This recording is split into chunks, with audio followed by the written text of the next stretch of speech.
สบายดี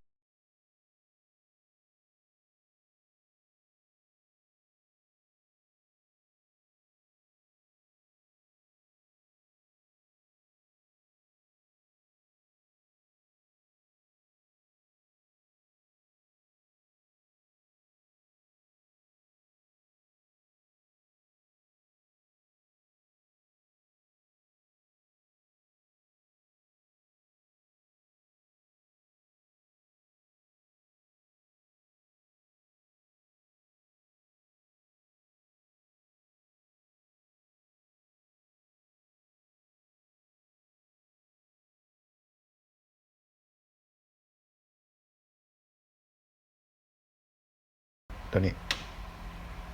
กดเข้าไปจะมาในลักษณะนี้ แล้วให้กดคำว่าตัวนี้เนาะตัวทำอิฐนี้เลย หลังจากนั้นให้เข้าไปในที่นี้มันมีหลายที่อยู่เนาะให้เข้าแต่ของลูกค้าจะมีที่อยู่เดียวเนาะให้กดเข้าตัวใดก็ได้ตัวสุดท้ายเนาะที่เป็นสีสีเทาๆนี่เนาะในที่นี้ให้กดนี้ หลังจากนั้นให้บริเวณตัวนี้ให้เปลี่ยนให้ลบออกหมดเนาะตัวนี้ให้คลิกใส่แล้วลบออกหมด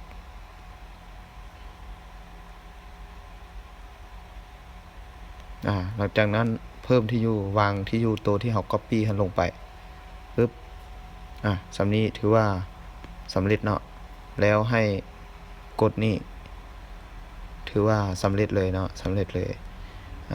แต่ในที่นี้จะบ่เฮ็ดให้เบิ่งเนาะเพราะว่าที่อยู่ตัวนี้ถูกต้องแล้วเนาะตัวนี้จะท่าของลูกค้าแม่นให้กดตัวนี้เลยเพื่อยืนยันเนาะโอเคก็ประมาณนี้